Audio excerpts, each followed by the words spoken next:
Dr. Alexander Stubb, the President of Finland, honorable ministers, dignitaries, colleagues and friends, a very warm welcome to Raisina Dialogue. As Raisina Dialogue begins its second decade, this century entered its second quarter. In some ways, it's an important moment for us, a moment worth celebrating. We are humbled by this journey and by the enormity of building a platform that you all have nourished. Yet we also stand amidst a crisis, and we must spare a moment for all those who are in conflict zones in West Asia and elsewhere. May peace prevail, may Shanti prevail, and may all of us work towards peace. But first, the last 5 days of my life were that of a travel agent. I was involved in cancelling 1,200 tickets and issuing 180 new ones.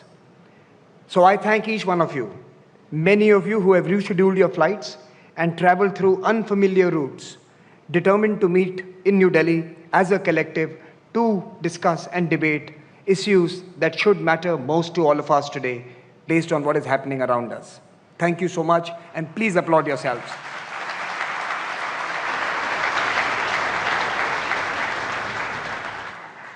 Every year that we have met, the debates that confront us have expanded and taken new forms.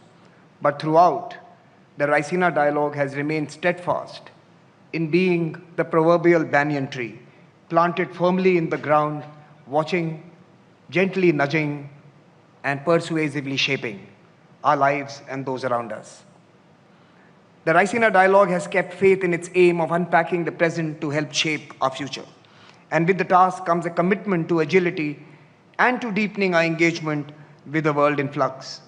Alongside this flagship annual dialogue in New Delhi, we have Raisina satellite convenings in Australia, Japan, the UAE, and the Mediterranean in Marseille, France. This year, we will also launch Raisina Americas in Canada. Today, we are also proud to launch the Science and Diplomacy Initiative in collaboration with the Office of the Principal Scientific Advisor.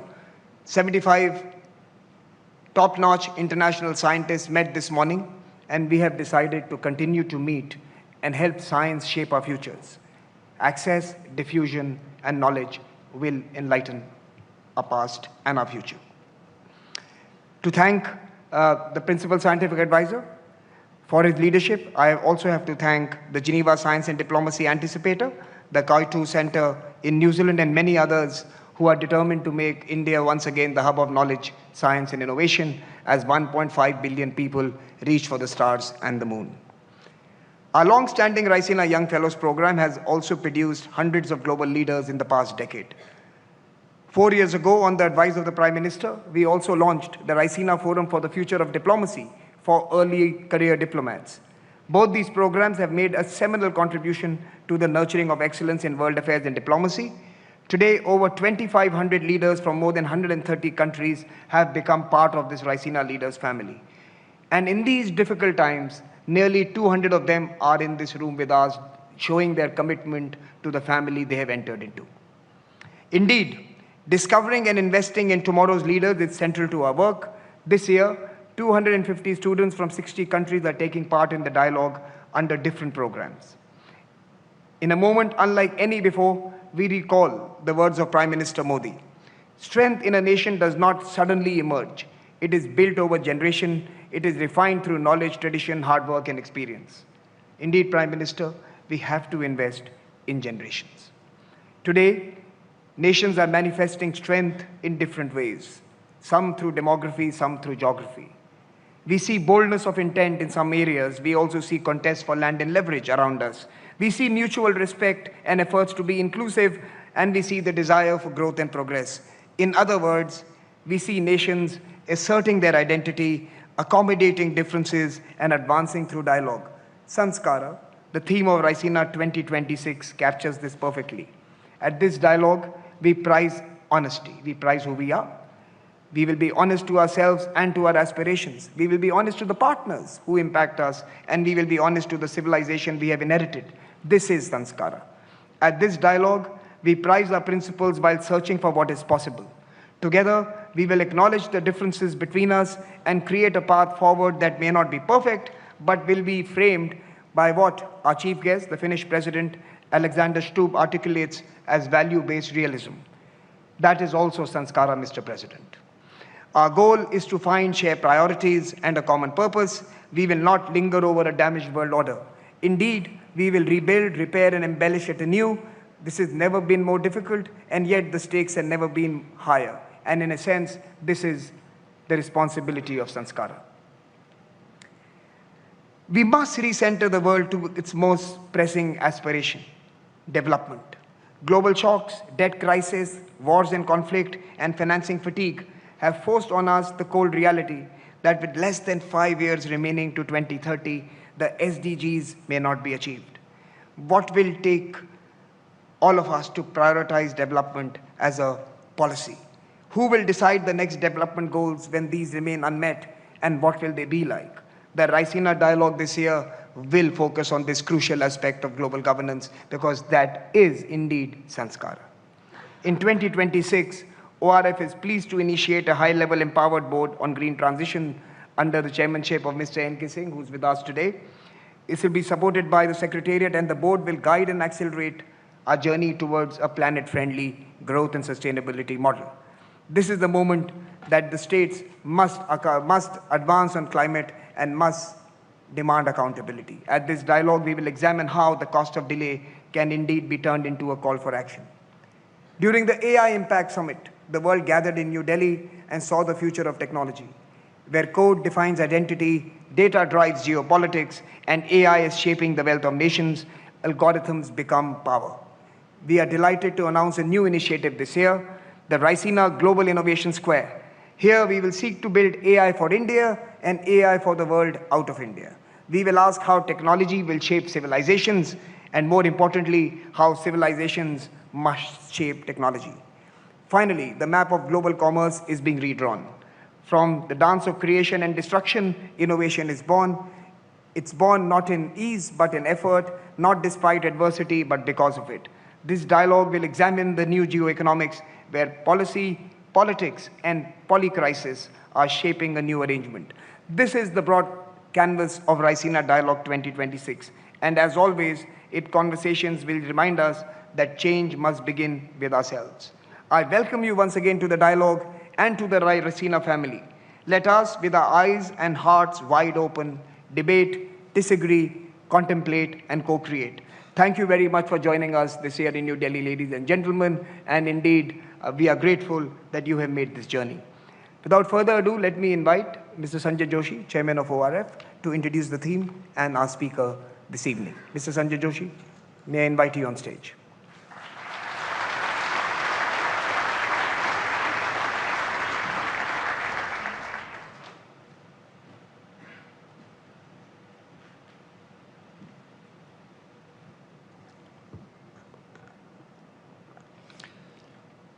Our guest of honor, Excellency Alexander Stubb, President of Finland, Honorable Prime Minister of India, Shri Narendra Modi ji, Honorable External Affairs Minister, Shri Jaishankar, distinguished Excellencies, friends, ladies and gentlemen.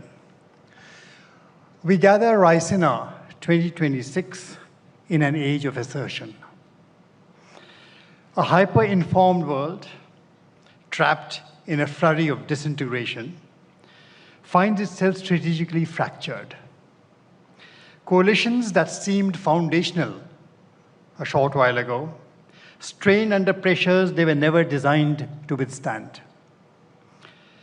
An era of pure assertion where an intelligent species, driven, it seems, not by vision, not by strategy, seems goaded by primitive stimulus response mechanisms, action and reaction, erupting from a collective unconscious, deeply mired in grievances inherited from the past. Last Raisina, if you remember, 2025, we had assembled to discuss Kal Chakra, the cycle of time, reminding ourselves that transitions in the world order are never straightforward, never linear, but must be negotiated through contests, through differences between opposites. Each condition, every reality is conditioned by its opposite. Within this dance of opposites, civilizations, through centuries, like rivers, have flowed through cycles of integration and disintegration. Today, as we open the 11th edition of the Raisina Dialogue, we find ourselves in a moment of disintegration. When the question that haunts everyone is, why does an intelligent species, why do strong nations make choices that seem so clearly self-destructive? The answer to this question, the one that explains the turmoil not just in West Asia, but across so much of the turbulence from the Americas to the Indo-Pacific, the answer to this lies within the Indian intellectual tradition of sanskar. Sanskar is not something to be easily trivialized in an Instagram reel as a piece of cultural memorabilia. It is not just a rite of passage. It is not the sacred thread wound around the torso. In fact, to wear sanskar as a badge of identity is to trivialize it. Sanskar runs far deeper. It is the code that runs a civilization. But it is not a static code. It is not a piece of DNA, a strand of DNA frozen in amber. The purpose of sanskar is never to make us prisoners of the groove, endlessly repeating the same rutted patterns of behavior. The purpose is to let the groove guide the water to the field, to irrigate it, to enliven it. That is sanskar. For a groove that traps water turns any field into a swamp in no short time. A groove that irrigates creates life. A nation primed for assertion becomes a prisoner of the groove. It operates out of a wounded sense of self-worth with the force of historical memory. It escalates because its historical scars compel it to escalate. And it withdraws only when fresh wounds force it to withdraw. Caught in a web of imagined power, addicted to its own narrative, it's a prisoner of primitive stimulus response dressed up in the language of tactics. The true etymological power of sanskar actually lies in samatva, balance. Balance is about the middle path, about equanimity. It encourages not assertion, but the second part of sanskar, which is accommodation. The need to see that in a world where every reality is defined and limited by its opposite, the opposite, is not a target, but a mirror. Advancement actually lies in the sanskar of accommodation. So sanskar teaches us what it is to be human. An intelligent species cannot be the product of past residues. It is not a helpless inheritor of grievances passed down like family heirlooms. It is willing to ask difficult questions in order to reap the fruits of refinement. Today, from research in tariffs to research in geopolitics, in a world of data centers, automation, and digitally enabled warfare, we are not advancing, but rather confronting a complex overlay of the old and the new. The conflicts we witness are new only in their technological prowess. The impulses that rise from are inherently old. The solutions to them will not be found in silos, and least of all by those who mistake narrative for reality, make it the substance of power. The solutions demand sustained interrogation, intellectual engagement, ideological candor, and the willingness to engage across profound differences. It is therefore timely and deeply significant that we have today with us His Excellency Mr. Alexander Stubb, President of Finland, as a chief guest in this edition of the Raisina Dialogue. European civilization, too, finds itself at a consequential juncture. Finland has served as a pillar of the Western order for generations, as it now also introspects about the contours of the future. Finland's journey, shaped by geography, by resilience, by strategic clarity, in the most difficult of circumstances, offers a particularly relevant lens for examining questions of sovereignty, security, and cooperative multilateralism. Finland understands that nations, small and large, must navigate not through assertion alone, but through the conscious refinement of national interests. We no longer actually operate in the simple world of states talking to states. So that is why we have Raisina. We live in a multi-nodal reality, where knowledge and power flow through networks encompassing far more than just governments. And at the Raisina Dialogue, our attempt is to gather all such nodes together for 3 days, to create a space where policymakers, practitioners, scholars, and innovators deliberate without artifice. In an age defined by fragmentation, we present a platform to test ideas, to listen as much as to speak, to realize that tomorrow need not be shaped by the anxieties of today. The task before us is not merely to interpret change, but to shape it collectively so that our shared civilizational confidence can come together to do better than simply react. So I invite all of you over the next 3 days to engage not as prisoners of the groove, but as irrigators of new possibilities. With that, I present His Excellency Dr. Alexander Stubb, the President of Finland, to give us the benefit of his thoughts. Dr. Stubb, the floor is yours.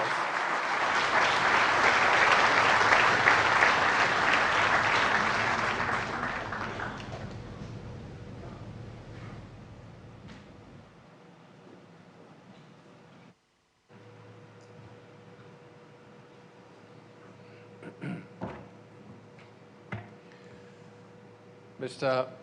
Prime Minister, Ministers, Excellencies, ladies and gentlemen. It's a great honor to be here today inaugurating the Raisina Dialogue. It's also a great honor for me as the President of Finland to have spent the better part of 3 hours in the presence of the Prime Minister of India, Narendra Modi, today. We got to be such good friends that I feel I can say this. For me, it was an empowering moment because today we stood there together representing almost 1.5 billion people.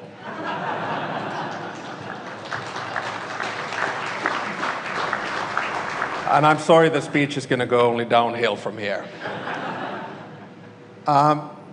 During the past decade, it's been remarkable to see how Raisina has developed into one of the foremost platforms for strategic thinking and global engagement. And I think for that, we should all be thankful to both Minister Jai Shankar and Samir Saran. The fact that you've been able to do this in 11 years and gather such a distinguished group with some flight problems getting here, I think is remarkable. So congratulations for that. Let me take some 20 minutes of your time and begin by the following. I think we human beings make 3 mistakes. The first mistake is that we over-rationalize the past. We think that the world worked in a certain way and juxtapose examples thereof. The second mistake we make is that we over-dramatize the present. And when we do these 2 mistakes, the problem is that we end up underestimating the future. And I'll try to avoid that today. But the problem is that us nerds of international relations, we quite often draw parallels between the past and the present, sometimes to make convincing sounding predictions, and sometimes just to make the case that the world was more orderly and much better in the good old days. At the same time, we get quite het up about things that we see around us, as if the world has never experienced crisis of the scale that we are presently facing. I was reminded of this lately when, over the holidays, I read the biography of U Thant, former Secretary General of the UN, first Asian one. The book was called The Peacemaker. And I just drew the conclusion that, at least having read that, the number of global crises is actually fairly constant. Now, by this, I do not in any which way want to diminish the significance of the increase of the number of local and regional conflicts that we are now witnessing around the world. I'm deeply concerned what we see today in the Middle East, in Sudan, and in Ukraine, just to name a few. My worry, though, is that these conflicts are incrementally becoming global. And my aim today is to try to find a pathway back to an international order in which institutions, norms, and rules are respected. Without a functioning world order, power vacuums will be filled by raw power, rogue behavior, and predatory hegemons. So today we hear assessments that the rules-based world order is dead, that a wrecking ball is destroying all of the international institutions and rules that have been built since World War II, and that the rupture of the old system is inevitable. Sure, we're living through a major challenge in world politics. Sure, the old order is being challenged, questioned, and attacked. But I would argue against a binary, everything is lost kind of a view. I think the reality is actually much more complex. I really liked Mark Carney's speech in Davos, and Mark was here on a visit as well a few weeks back. And I sort of want to build on his speech here today. But instead of only describing what is presently wrong of the global order, or disorder as the case might be, or longing back to the good old days, I think we should set our sights on the future. We should strive to provide concrete normative proposals on how to fix the global order and make it work better for all. That is not idealism, but it is motivated by interests and realism.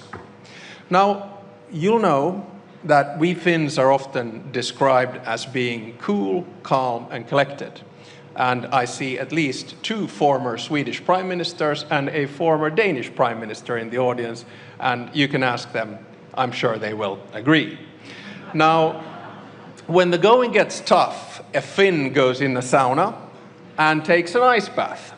We consider it a good way to clear the mind, take a breather, and try to understand what is going on in the world. And that's what I'll try to do today. Not in the sauna or the ice bath, but here from the podium. I think this goes quite well with the theme of this year's Raisina Dialogue, Sanskara, assertion, accommodation, and advancement, just like the chairman just noted. I think we have to sit down during these 3 days, take the world as it is, and make the best out of it in a dignified manner. So today I will kick off the Raisina Dialogue by focusing on 2 things. First, I will attempt to identify the problem. So what's wrong with the world order today? And second, I will try to outline a number of possible concrete solutions for the future, which you can then tear apart in your dialogue. In both of these parts, I will reflect on India and what India teaches the world. It's an attempt by someone who's been born and bred into the Western dominated liberal world order to understand how the world is really changing and be open about it. My thesis is very simple. I believe that the global South will decide what the next world order will look like. And India, as a major power, will be a major, or if not the force in deciding whether the world will tilt towards conflictual multipolarity characterized by deals, transactions, and spheres of interest, or whether the world will tilt towards a new cooperative, fair, and representative multilateral world order based on international institutions, rules, and norms. The policy choices that India and other key powers make truly matter in this time of transition. They will set the direction of the future. Let me begin by stating the obvious. The world is changing, much like it did after World War I, World War II, and the Cold War. It'll take a few days to settle, but only two things are sure. One, there are more players who have agency than they were after World War I or World War II, or indeed the Cold War. And number two, the starting point for a new settlement is different from 1918, 1945, and 1989. The global power balance has shifted. The global South has both demography and economy on its side. I mean, here we are in a country which is portraying growth rates of 7%, probably projecting all the way to 2047, and at the same time, it's the biggest democracy in the world. But my argument is that the era of a Western-dominated world is over. That's the disruption. This is obvious, but it will take some time to sink in across the West. Nostalgia can give us lessons, but it rarely provides us with solutions. So I think that a good starting point to any analysis is to deal with the world as it is, not with a world that we would wish it to be. So we live in a time of power politics, a time where might seems to make right. Violence has once again become a go-to foreign policy tool used around the world with very little restraint. In Ukraine, Russia is trying to subjugate a sovereign country through a war that is a blatant violation of international law. The way this war will end will have major consequences, not only in Europe, but globally. It is in all of our interests that the outcome does not reward the aggressor. In the Middle East, the events have taken rapid turns. We're now witnessing a regional escalation with countries who were pushing for diplomatic solutions. I had the chance to speak to the President of the United Arab Emirates yesterday and the Emir of Qatar today, while getting insights from the Prime Minister of India on how he sees the situation. In Sudan, the vicious circle of domestic power battles and regional rivalry have led to one of the deadliest conflicts of our time, forcing millions of people to leave their home. Gone are the days when international politics were predictable, even to some degree.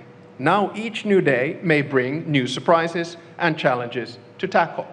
This is, of course, interesting for us who deal with international relations, but in terms of global stability, it is an ongoing challenge. One of my favorite foreign ministers, Dr. Jaishankar, has remarked, and let me quote once again, "Europe has to grow out of the mindset that Europe's problems are the world's problems, but the world's problems are not Europe's problems." End of quote.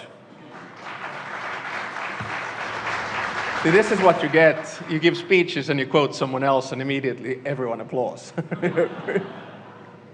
I wholeheartedly agree with you, Dr. Jaishankar. What we need to recognize is that all the three examples that I mentioned, Ukraine, Middle East, and Sudan, and many other wars and conflicts, are all of our problems. We need to work together to solve them. We can see the effects of Russia's war of aggression in Ukraine on fertilizers, on oil prices. The same thing we're now seeing, of course, with the ongoing conflict in the Middle East. Now, does all of this mean that the liberal world order, the one we created after World War II, is dead? No, it doesn't. The fact that the rules are broken does not make the whole system null and void, any more than someone getting caught for speeding makes speeding limits irrelevant. If we give up on international rules, the current world order would collapse, but we are far from that. Now, none of the previous world orders have been perfect. We should drop the illusion of a utopian order in which all 200 nation states of this world live in harmony, peace, and eternal love. Instead, we should try to figure out how best to contain power in an imperfect world. When I say we should drop the illusion of a perfect order, I should probably specify. I mean we in the West. To us, the change we're living through has come as somewhat of a shock. History didn't end as many expected in 1989. For decades, we got to enjoy relative peace and stability, functional global supply chains, and stable alliances.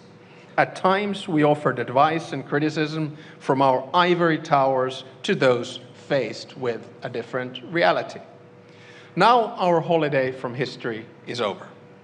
Instead of preaching and teaching, it's time for us to learn from others, and India would be a good starting point. India has been under no illusions.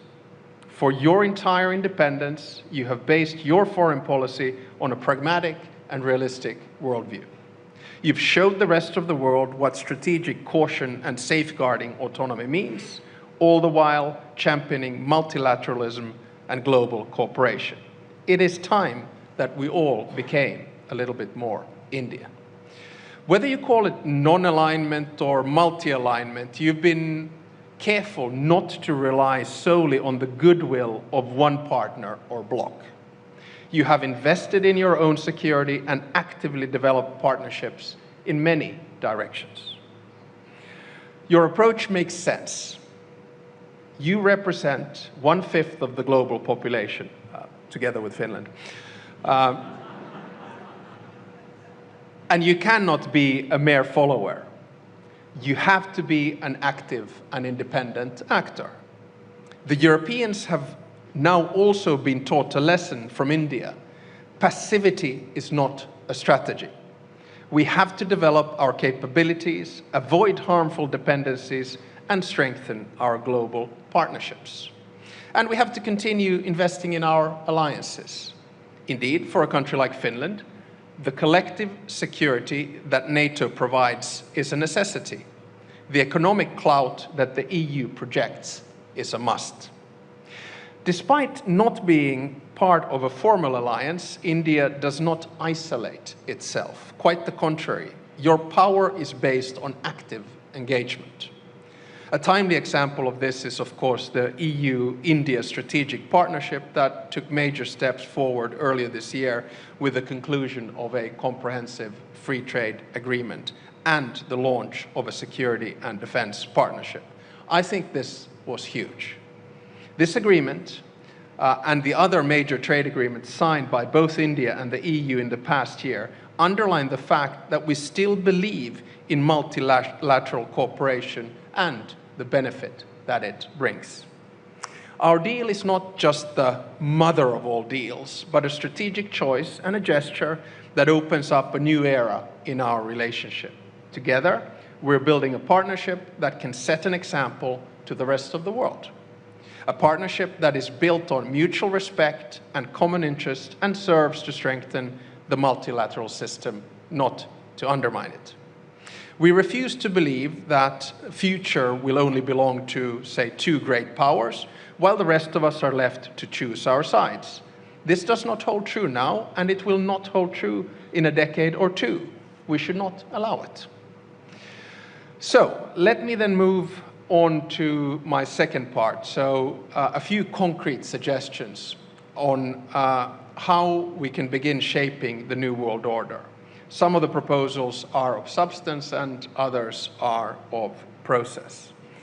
India and Finland, we might be geographically different, but we understand what it means when power goes unchecked. We have both gone through difficult periods in history and fought for our democracy, equality, and sovereignty. We don't want to see these values forgotten. Finland's foreign policy is based on what Samir Saran noted earlier, values-based realism. We stand by our values that we consider important and central to us: democracy, equality, justice, human rights, and freedom. just to name a few. At the same time, we are ready to engage in a dialogue and cooperation with countries that do not necessarily share our values. The aim is to find a balance between values and interests in a way that prioritizes principles but recognizes the limits of power and respect the reality of the world's diverse cultures and histories. You cannot solve the world's big problems, such as conflicts, technology, energy, or climate change, just alone. In many ways, India has been applying values-based realism for far longer than we have. Thousands of years ago, Kautilya's Artha Shastra recognized that the international system is competitive and interest-driven.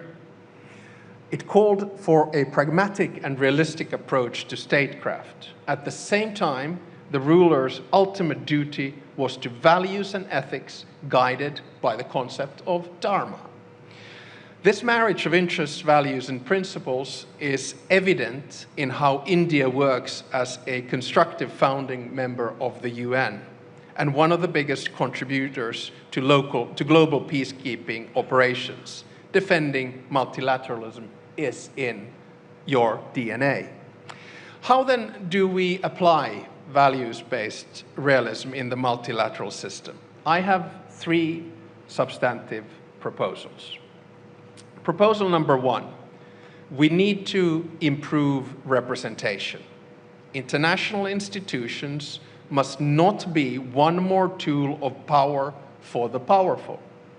Currently, their power structures reflect a world as it was, not as it is. The voices of the global south must be heard much louder than today. The obvious place to start is the UN Security Council. I have proposed 2 permanent seats for Asia, 2 for Africa, and 1 for Latin America. And let me be clear, India should have a permanent seat in the UN Security Council.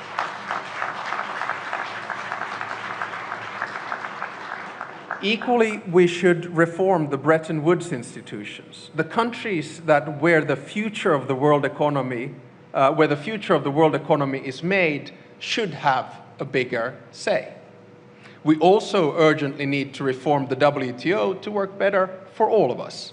Currently, the rules-based trade system is not delivering as it should, and trade is being wielded as a geopolitical tool, an instrument of power. In this area, India's leadership is needed.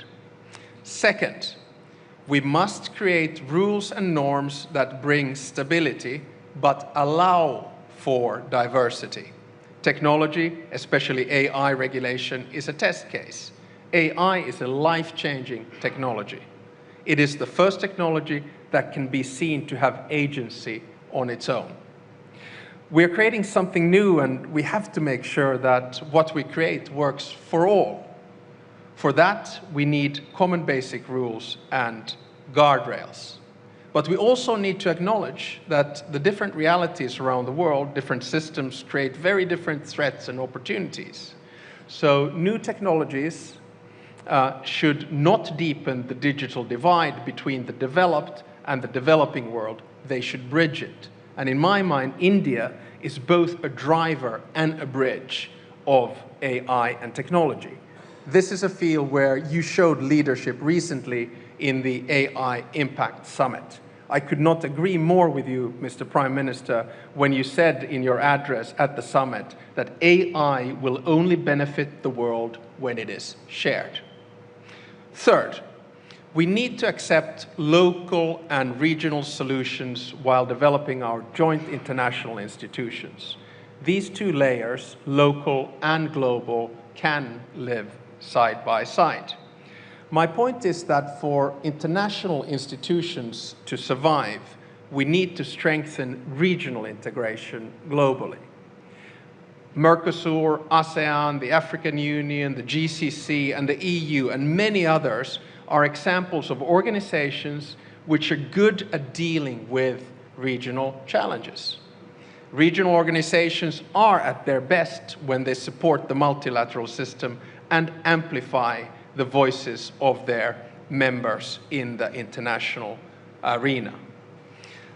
I add that victims of war cannot wait for perfect institutions. We have to push for solutions in an imperfect world. Global phenomena such as climate change, migration, have local impacts. They require solutions. Overall, we need to approach that foreign policy in what I call dignified foreign policy. We have to create an atmosphere of dialogue and engage with each other on an equal footing with respect. By reforming the multilateral system to better reflect the realities of today, we have a chance to save it. At the same time, we have to hold on to the core principles of the system as it was built. Those principles are enshrined in the UN Charter, prohibition of the use of force, and respect for sovereignty and international law. And this applies to each and every one of the 193 members of the United Nations. So to finish, let me make a procedural proposal on how to try to get things back on track. The foundations of the United Nations were built in San Francisco, much like the framework for our global financial system was built in Bretton Woods. I think what the world needs now is a new San Francisco moment. A moment where world leaders come together in the spirit of cooperation to think long and hard how to reform the international institutions that have served us since World War II. We need to rebalance the world order. We need to agree on the principles on which we can find common solutions to common problems. And if I may, my procedural proposal is that we should have a new Delhi moment. In other words, that India gathers world leaders here in Delhi and begins the process of looking what happens after wars. So in conclusion, it is in our interest to make the international system more inclusive and fairer while maintaining its core values and principles. The division of power is a political reality. Some have more, others less. How one uses power is a political choice. We can choose multipolar, opportunistic competition, or we can choose mutually beneficial, multilateral cooperation. Now, us Finns, we are known for 8 years running as the happiest people in the world. Although I have to say that one would not necessarily draw that conclusion from a Monday morning tram ride in Helsinki in November, but statistics tells us that we're happy. Now, Indians, on the contrary, are a smiling people.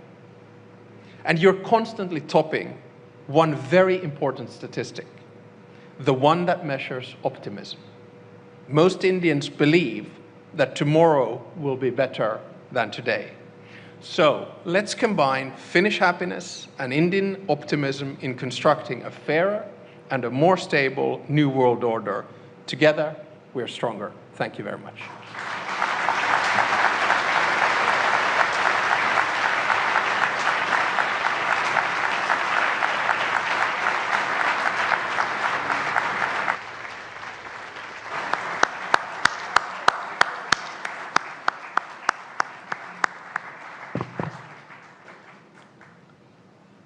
Thank you, Mr. President. Now may I invite His Excellency Dr. S. Jaishankar to propose the vote of thanks.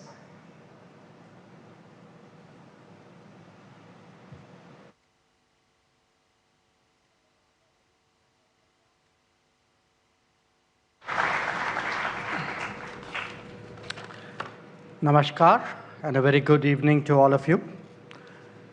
It is my privilege to once again deliver the vote of thanks at the inauguration of this Raisina Dialogue.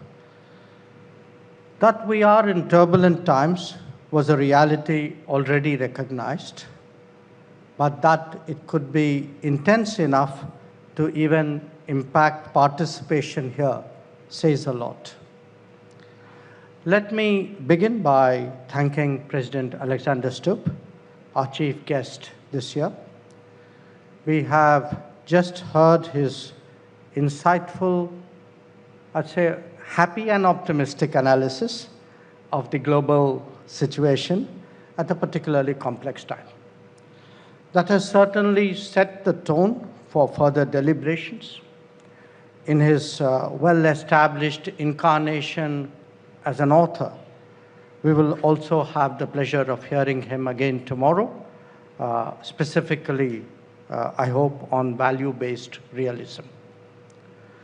To Prime Minister Narendra Modi ji, I would like to say that your presence, as always, continues to serve as an inspiration.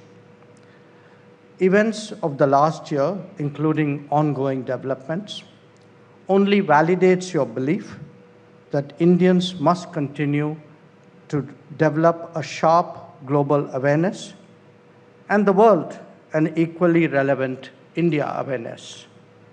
And we must constantly update both. To the organizers of the dialogue, the speakers, the young fellows, and the attendees, you are what separates this event from all others. The openness, diversity, energy, and I would say even the atmosphere that characterizes Raisina is truly unique. Ladies and gentlemen, our discussions over the next few days will be about new capabilities, military, economic, energy, human resources, and above all, technology. AI particularly awaits us. It will also be about two new mindsets: the greater propensity to take risks, equally the growing resolve to de-risk and diversify. And three, it would be, not least, about habits and assumptions, where they still apply and where we need to get over them. With that in mind, let us collectively assert, accommodate, and advance. I wish you all a very, very productive dialogue, and thank you for joining us this evening.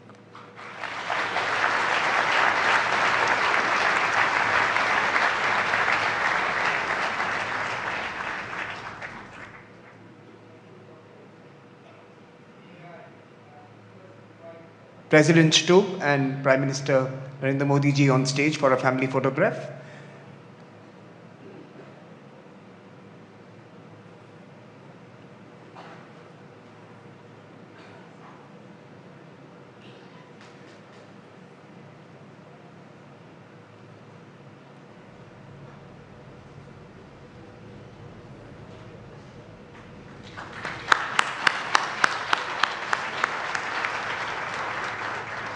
The dignitaries will exit the room. May I request you all to remain seated as they leave the hall.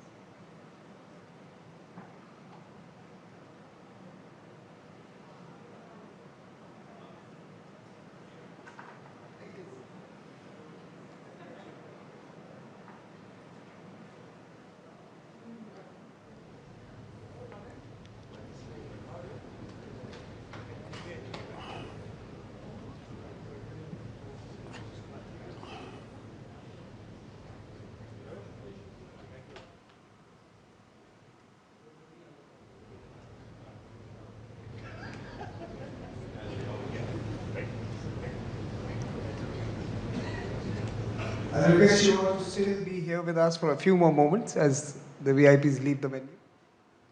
तो आप ये सीधा प्रसारण देख